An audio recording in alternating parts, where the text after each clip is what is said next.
आप सभी को नमस्कार। दोस्तों, मिथुन राशि वाले जातकों का इस चैनल पे स्वागत। इस वीडियो में हम आपको बताने वाले हैं मिथुन राशि वाले जातकों के लिए साल 2025 में 21 से लेकर 30 नवंबर तक का समय कैसा जाने वाला है।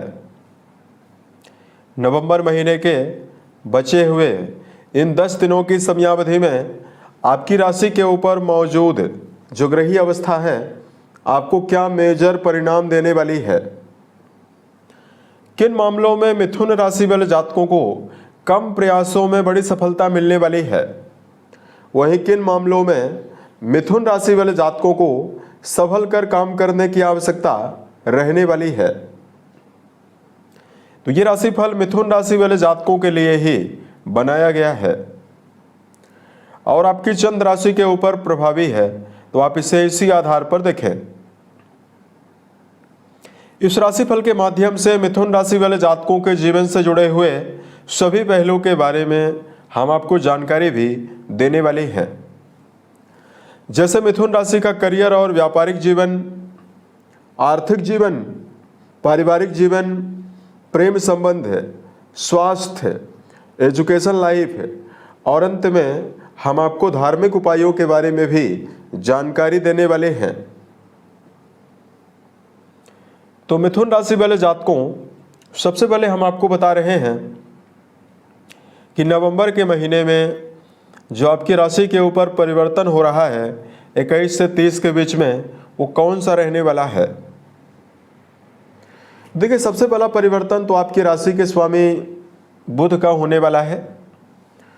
बुध 23 तारीख तक आपके छठे भाव में सूर्य मंगल के साथ युति बनाकर गोचर करेंगे और 23 को ये वक्री चाल चलते हुए तुला में गोचर करने वाले हैं और ये शुक्र के साथ लक्ष्मी नारायण योग बनाने वाले हैं।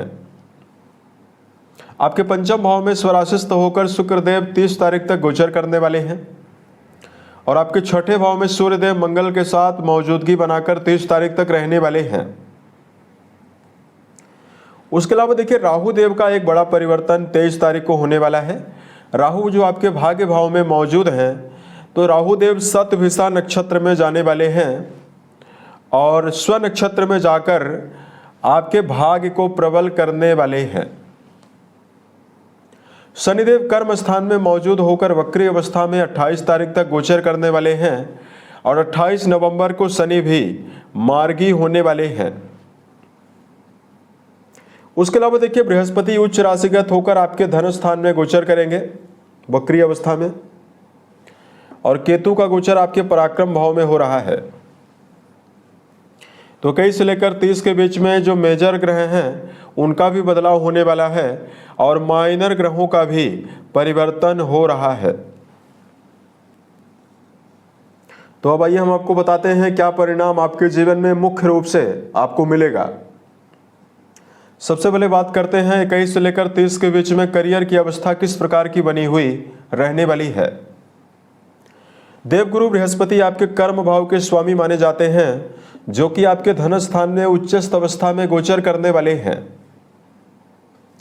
गुरु नवमी दृष्टि के माध्यम से आपके कर्म भाव को देखेंगे और आपके कर्म भाव को बलवान बनाने वाले हैं।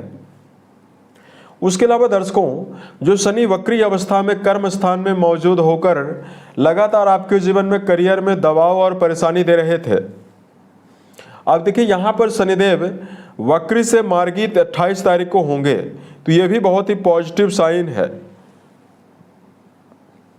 तो इन 10 दिनों की समयावधि में कर्म क्षेत्र के मामले में मिथुन राशि वाले जातकों को नई जिम्मेदारी प्राप्त होने की संभावना रहने वाली है। अगर आप अपने जीवन में लगातार परेशानी या दबाव का सामना कर रहे हैं, तो कर्म क्षेत्र के मामले में आपको ऊर्जा मिलने वाली है। आप एक्टिव होकर, उत्साहित होकर काम करते हुए नजर आने वाले हैं। सूर्य मंगल का छठे भाव में पराक्रम योग नौकरी पेशा जातकों के जीवन में वर्क प्लेस पर जिम्मेदारी, वर्क प्लेस पर सम्मान और वर्क प्लेस पर प्रमोशन की अवस्था को भी दर्शाने वाला है। वर्तमान में आपकी राशि के अधिपति भी त्रिकोण में ही मौजूद हैं तो अगर वर्तमान में आप वाणिज्य से जुड़ा हुआ कोई भी काम कर रहे हैं, मीडिया सेक्टर, मार्केटिंग, सेल्स के क्षेत्र में, या वर्तमान में मशीनरी से जुड़ा हुआ कार्य, पेट्रोलियम प्रोडक्ट्स से जुड़ा हुआ कार्य, ठेकेदारी से जुड़े हुए कार्यों में, सामाजिक, राजनीतिक या सरकारी क्षेत्रों में यदि आप कार्यरत हैं, इन सभी मामलों में जुड़े हुए मिथुन राशि वाले जातकों को विशेष शुभता मिलने वाली है। अब देखिए, बात करते हैं आपके लिए आर्थिक मामलों में समय कैसा जाएगा। तो देखिए, आपकी राशि का जो 11th हाउस है, लाभ भाव है, ये मंगल के प्रभाव में आता है और लाभेश मंगल देव आपके छठे घर में मौजूद होकर गोचर करने वाले हैं। उसके अलावा देखिए, धन स्थान में गुरु उच्चस्थ अवस्था में वक्री अवस्था में गोचर करने वाले हैं। तो देखिए, 21 से लेकर 30 के बीच में आमदनी के लिए दो प्रकार की संभावनाएं रहेगी।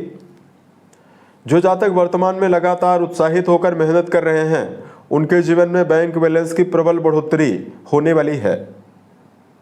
वही मंगल का छठे भाव में होना मेहनत के अनुसार ही आपके जीवन में लाभ और सफलता देने वाला है। अगर आप वर्तमान में लगातार रुका हुआ धन या पैतृक संपत्ति को अर्जित करने के लिए प्रयासरत हैं, उसमें आपको शुभता मिलने वाली है। परिवार में किसी भी प्रकार की समस्या आर्थिक संकट को लेकर बनी हुई है, इससे निकलने में भी आपको राहत मिलने वाली है। बात करते हैं पारिवारिक जीवन के मामले में क्या परिणाम मिथुन राशि वाले जातकों को मिलने वाला है। दोस्तों देखिए, वर्तमान में जो आपका द्वितीय और जो आपका चौथा भाव है, द्वितीय भाव में गुरु स्वयं उच्चस्थ अवस्था में बहुत ही बलवान अवस्था में मौजूद हैं। तो 21 से लेकर 30 के बीच में घर परिवार में मांगलिक और धार्मिक कार्यों के आयोजन की भी संभावना है। परिवार के सभी लोग इकट्ठा एकजुटता में सम्मिलित होते हुए नजर आने वाले हैं। वही देखिए, बुध देव की अवस्था 23 तारीख के बाद आपके पंचम में प्रभावी होने वाली है शुक्र के साथ।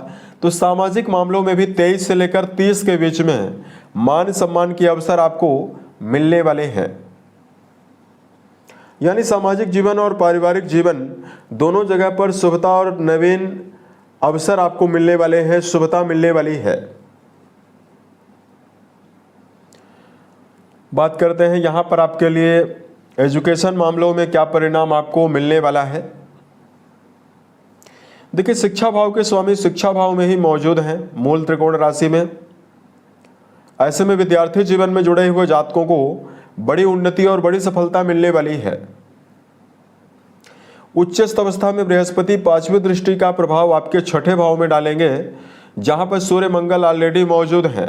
तो 21 से लेकर 30 के बीच में कॉम्पिटिटिव एग्जाम की तैयारी कर रहे मिथुन राशि वाले जातकों के जीवन में सफलता की प्रबल संभावना रहने वाली है। यानी कंपटीशन के लिए भी समय अच्छा रहने वाला है। अगर आप किसी भी प्रकार के प्रतियोगिताओं में या प्रतियोगी परीक्षाओं में सम्मिलित होते हैं, उसमें आपको हद से ज्यादा शुभ परिणाम मिलेगा। बात करते हैं यहां पर जो लोग वर्तमान में रिश्तों में जुड़ाव रखते हैं, प्रेम और वैवाहिक जीवन के मामले में उनके लिए समय कैसा है। दोस्तों, राहु देव की 9वीं दृष्टि आपके सप्तम भाव में जाने वाली है, जहां शुक्र पहले से ही मौजूद हैं। ऐसे में चाहे आपका प्रेम जीवन हो, चाहे आपका वैवाहिक जीवन हो, दोनों जगह पर रिश्तों में आदर्श और रिश्तों में पारदर्शिता बनाकर आपको चलना होगा। प्रेम संबंध के मामले में जुड़े हुए जातकों के लिए तो समय बहुत ही अच्छा रहने वाला है, क्योंकि यह वर्तमान में आपके पंचम भाव के लॉर्ड पंचम भाव में ही मौजूद हैं। ऐसे में रिश्तों में समर्पण, रिश्तों में उत्साह है, मिलने की प्रबल संभावना रहने वाली है। वही बात करते हैं वैवाहिक जीवन के लिए, तो वैवाहिक भाव के स्वामी भी अपनी उच्च राशि में कर्क राशि में मौजूद होकर गोचर करेंगे।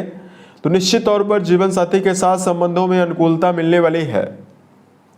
लंबे समय से शनिदेव की जो 10वीं दृष्टि आपके वैवाहिक भाव में पड़ रही है, तो 28 नवंबर के बाद शनिदेव भी मार्गी होने वाले हैं। तो शनि का जो बुरा प्रभाव आपके वैवाहिक जीवन में पड़ रहा था, उसमें आपको कमी मिलने वाली है। तो धीरे धीरे ही करके लेकिन आप रिश्तों में काफी ज्यादा उत्साह को महसूस कर पाएंगे और रिश्तों में आपको शुभता भी मिलने वाली है। यहाँ पर मिथुन राशि वाले जातकों के वैवाहिक पार्टनर की तरक्की और उन्नति का भी प्रबल योग जीवन में रहने वाला है। हेल्थ के मामले में दर्शकों को यदि जानकारी दिया जाए, स्वास्थ्य भाव के स्वामी मंगलदेव आपके छठे भाव में ही स्वराशिस्थ होकर मौजूद हैं। तो न केवल मंगलदेव आपके स्वास्थ्य को मजबूत करके चलने वाले हैं, बल्कि आपके रोग प्रतिरोधक क्षमता को भी मजबूत बनाने वाले हैं। यहां पर मंगल का होना आपके जीवन में आपको शत्रुओं को भी जीवन में धराशायी कराएगा। शत्रु भी पराजित होने वाले हैं। कोई भी जीवन में लंबे समय से कोई अगर आप प्रतियोगी परीक्षा या यहाँ पर आप कोर्ट कचहरी वाला मामला अगर आपका है, इसमें भी यह मंगल आपको अच्छा रिजल्ट देने वाले हैं। तो देखिए, सेहत के लिए तो अवस्था बहुत ही बेहतर दिखाई दे रही है। अब देखिए, देवगुरु की अष्टम भाव पे जो सातवीं नीच की दृष्टि पड़ने वाली है, इसकी वजह से इस बात का ध्यान आप जरूर रखकर चलें कि अगर आप वाहन वगैरह चलाते हैं तो आपको 28 नवंबर तक संभल कर चलाना चाहिए। तो स्थिति आपके लिए ज्यादा बेहतर रहने वाली है। अब देखिए, मिथुन राशि वाले जातकों को हम धार्मिक उपाय की जानकारी दे रहे हैं। सबसे पहले तो मिथुन राशि वाले जातकों को इस समयावधि में राशि के स्वामी बुध बनते हैं, तो गणपति की आराधना करना, ओम गम गणपतये नमः नामक मंत्र का जप करना शुभ परिणाम आपको देने वाला है। उसके अलावा मिथुन राशि वाले जातकों को इस समयावधि में मन, वचन और कर्म के द्वारा किसी भी व्यक्ति को नुकसान पहुंचाने से आपको बचना चाहिए। अपने माता पिता के साथ अपने संबंध को बेहतर बनाकर चलें। उसके अलावा मिथुन राशि वाले जातकों बेजुबान जानवरों में गायों के लिए, पक्षियों के लिए यदि आप यथाउचित दाने चारे का प्रबंध करते हैं तो आपको विशेष अनुकूलता मिलने वाली है। उम्मीद है ये जानकारी मिथुन राशि वाले जातकों को बेहतर लगी। आने वाले समय में अगर आप अन्य वीडियोज को देखना चाहते हैं, इस चैनल से आप जरूर जुड़ें। अगर आपके जीवन में किसी भी प्रकार की समस्या हो, आप हमें जरूर बताएं। ओम नमः शिवाय।